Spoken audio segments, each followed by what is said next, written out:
Ricky Thompson, Baylor Radio Sideline Analyst, joins us on 365 Sports. Ricky, they got on a roll. Baylor had won 3 in a row, have won 3 in a row. Then they had the open week. Would you rather have played another game right then, or do you feel like maybe it was such a push to get back above 500 that maybe the rest and the decompression helped?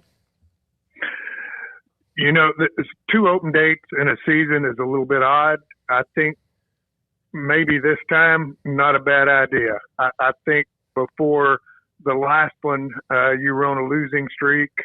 The question was there, do you keep playing? Do you take a break, get people well?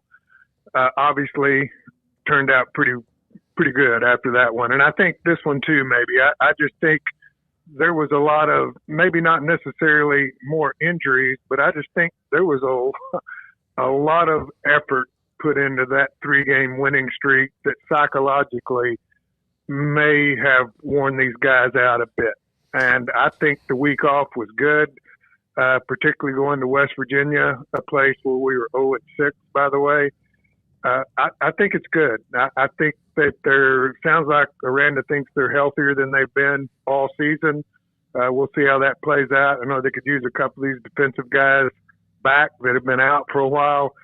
We'll see, but I don't think it hurt, Smokey. I really don't. I think it was probably pretty good timing. You mentioned that mentally exhausting, and especially to shake the TCU monkey off their back. That's one.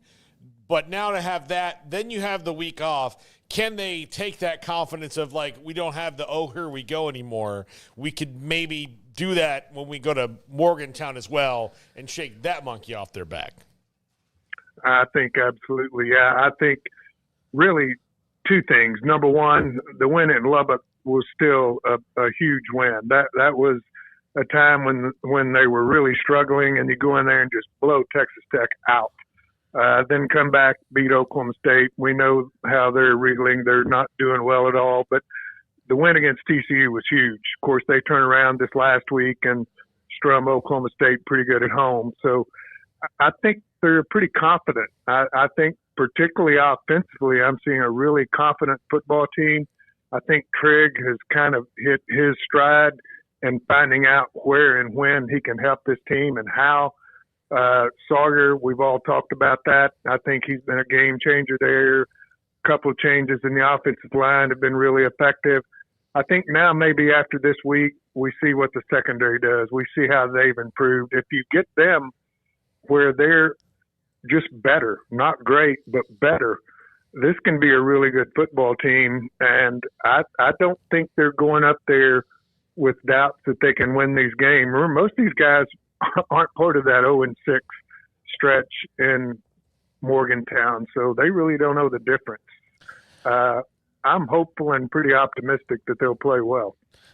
Ricky, does it feel like the receivers, as much as Sawyer has been very sharp and very accurate, and maybe even the play calling has improved because the offensive line has improved everything since it all starts up front, but does it feel like the receivers, and you could even extend that to a Michael Trigg or even the running backs, have stepped up their game as well to go and make the tough catch and to go get that first down as opposed to it gets batted away or you drop it because you're looking upfield?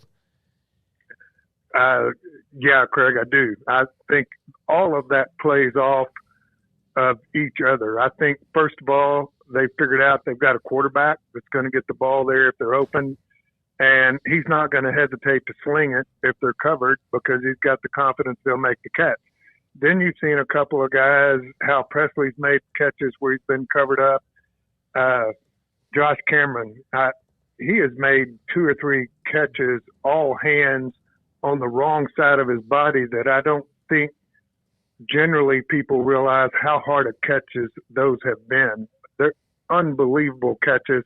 Now, he was open, granted, but that ball is a 50-50 ball, and he's made it look easy on nearly all of them. So I just think there's a confidence there. Where in the past we were seeing we were dropping a ball on first or third down, didn't pick up the first.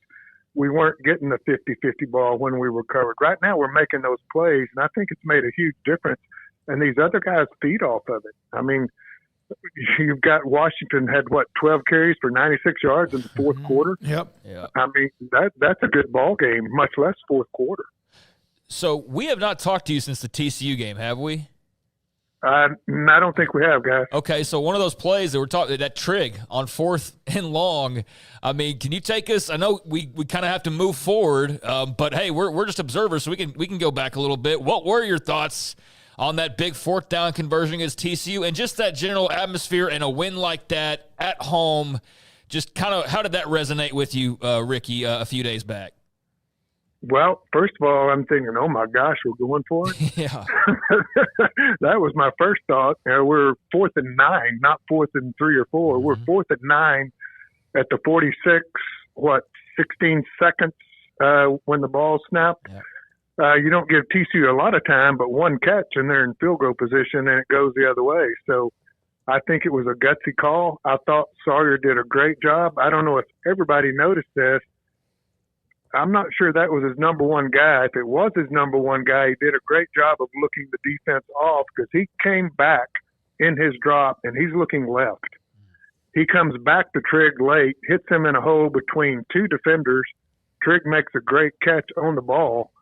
A lot of pressure on a 4th and 9 play that's got good blocking, a good throw, and a good catch. And ball game. And, well, not true. That's still, a 45, 44-yard kick? You got to kick at it.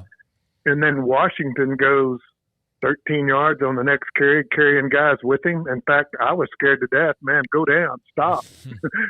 Yep. You need to hit the dirt because the clock's going to run out. But 5 seconds to go, kick right down the middle, win. I mean, and Craig, those wins like that go a long way when it's under that kind of pressure.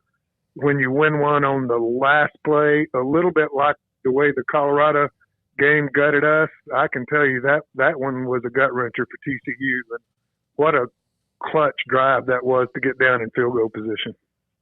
Well, if you win one like that, Colorado beating Baylor the way they did, it seemed like that gave them, that's just a game that otherwise would be another loss in your column. It kind of gives you like an extra out in baseball, right? You don't want to give a team 4 outs in an inning. It's going to come back to hurt you. And when you get one that goes your way, I can imagine it gives you a spark. Exactly. I mean, that game could have very easily been an L, and instead of 5 and 4, you're 4 and 5. Much different scenario going into these last 3. If of course, typically, this was an easy stretch or the easier stretch in the schedule, these last 3. And then all of a sudden, Houston's playing pretty well. And I tell you what, guys, Kansas is good. I don't know how their record is what it is. I watched part of that Iowa State game, and they cleaned their clock. They played really well. And West Virginia in Morgantown is always good. So to your point, without that big win like that, down in your daubers going into these 3, you may not get that 6 or the bowl win. And I think now you're really primed to do well and get more than 6. And I expect these guys to do it, and they've got to expect it. You just got to get tough and say, we're not going to just win 6. We're going to win out. And let's see what happens. Yeah, because there's nobody left that they would be huge underdogs, although 2 of them on the road. But all 3 teams that are left are capable of making your day miserable. It's going to be West Virginia got a win last week in Cincinnati. We know what Houston's done. They've had a couple of bad ones, but beating K-State, and then at the end,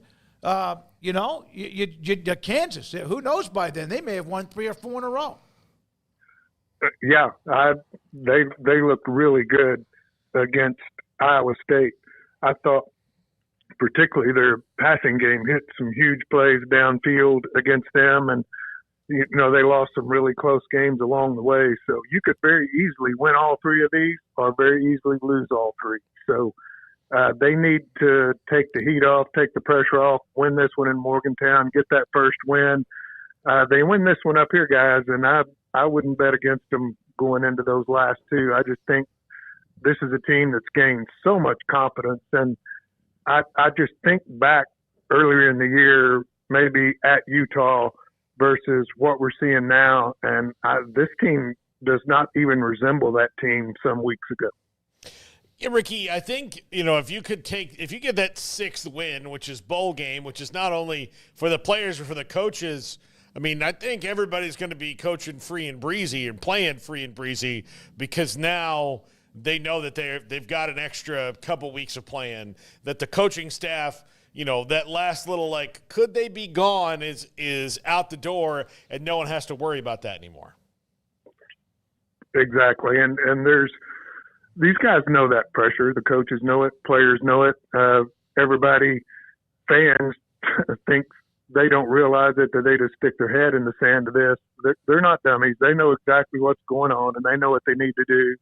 And, yeah, huge pressure relief. And that is even more indicative of how big those last 3 wins were, Paul, because without those, you're not 5-4. You lose those 3. Think about it. You're 2-7 right now. If those flip the other way, that doesn't sound too good, does it? Even with 3 left. But that could have gone that way very easily if this team hadn't turned it around. And it's so impressive that they were able to do that. And still not a great team, but a good one. And as I said earlier, you get this secondary straightened out defensively, and this is a pretty dang good football team. Ricky, thank you. Obviously, road trip to Morgantown. You're someone that likes to fly. Is that one of those where you have to fly into Pittsburgh? Where do you fly to get to Morgantown? I know there's a couple of options. The team flies probably into Pittsburgh or just outside. There's about an hour drive. We're going straight into Morgantown, so it's good. But we'll go Friday and be there, get things set up and ready to go. 3 o'clock kickoff Central. That's 4 o'clock. Yeah. Their East time, so probably dark by halftime, something like that. Yeah. So, but that's okay. Playing at night, I kind of like it, even on the road. So I'm ready. I hope they are. It was Stillwater that used to be the nightmare, the 800-pound gorilla. They finally were able to handle that one. This is the other one now, Morgantown. Yeah, with what's happening that's there. it. Stillwater was tough until we went up there and picked off a couple, and now that's a different atmosphere. You don't worry about it. But it's really amazing this team is 0-6 when you had some really good football teams went up there. The Bryce Petty group, that only conference game they lost was up there, and on that one, drove down the first series with the ball and scored, went up 7-0, and then downhill from there. So don't know what it is, but I don't think it's anything relegated to just because it's Morgantown. It's just we've not played that well up there, and it's time to change that. Thank you, Ricky. Enjoy your trip. Be careful. Ricky Thompson, former Washington NFL receiver, Baylor receiver, and a part of Baylor Radio Sideline Analyst.